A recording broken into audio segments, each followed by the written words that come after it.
Hey, Sprocket here. Just want to give everybody a little tip. Part of doing a project, of course this is Sprocket's projects, is cleanup. So when you finish one, it's always a good idea to clean up the mess you made while you were doing the project. It's kind of what we've been working on. Of course the car's not in here right now because we had to clean up all around it. And I don't remember if you saw the mess that was around the other engine, because this is not the same one. But we've been cleaning that up. So a couple updates. Like I said, this is not the engine that came, or that was here, that we rebuilt, obviously, because it's filthy. This is the one that came out of that truck. Here in a little bit, we're going to be taking the bottom end out of it so we can see how bad it actually was. And I'll show you that. But I don't know if you can see this very well, but let me see if I can come down here. You can see it a little better. Notice the bell housing pattern on this transmission. Okay, that is what they call a BOP transmission. That's Buick Oldsmobile Pontiac. This just happens to be a Turbo 350C, which is the lockup version.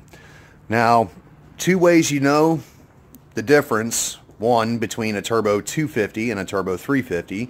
A 250, right here in this general vicinity, there will be a stud and a nut that locks it in place, and that's a band adjustment. As you can see, this one does not have that. That means it's a Turbo 350.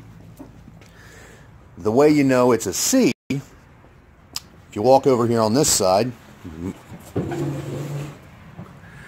you look right down there, and you see that blue plug.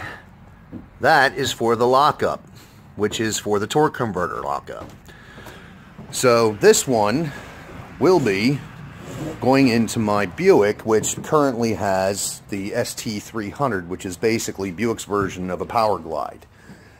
So I'm going to go from a 2-speed to a 3-speed with lockup. So it's going to be, obviously, one more gear. It's going to make that thing get better fuel economy, better power moving, stuff like that. So I'll show you more in a little bit. Well, I just found out something interesting thanks to the wife, because I pointed out on this spark plug right here there was a little sticker. So she cleaned it up. You can kind of, there it went. Apparently this is a Jasper engine. Now I'm not sure, but I thought they had lifetime guarantees on them. I'm sure this thing is past those limitations, but this engine is rebuilt. It is not a factory engine. So stay tuned for more on that. Okay, this is the first rod bearing I've pulled, and as you can see, it is in bad shape. Now somewhere on here, there it is. See that 010? That means that the crank has been turned 10 thousandths down, so this is an oversized bearing. That's another indicator that this engine was rebuilt. Alright, here's the first piston out. As you can see, that 040, this engine's bored 40 thousandths over. And it's not good news. Especially if the cylinders are not in good shape, which they may not be. I don't know if you can see that galling right there. This engine got starved for oil at some point. Got hot. So, I don't know. I'll show you more in a little bit.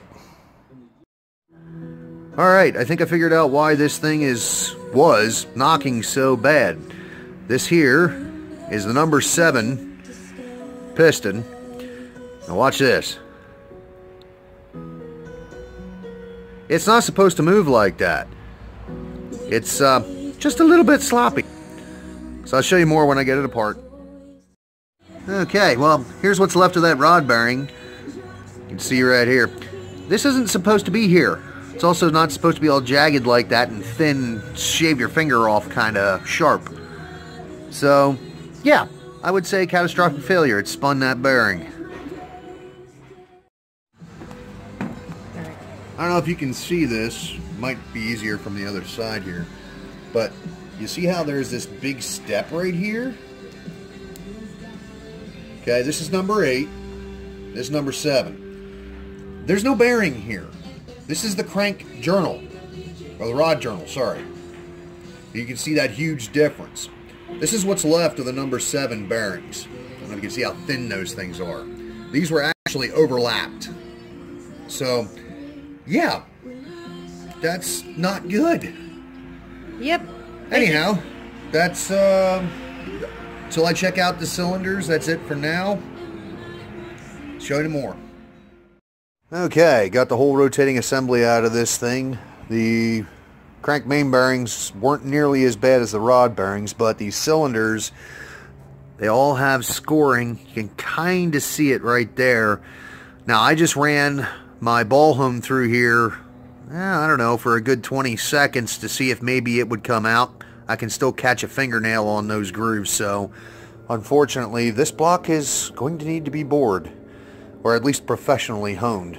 Either way, not something I can do here. So that's it for this thing for now. Have a good one.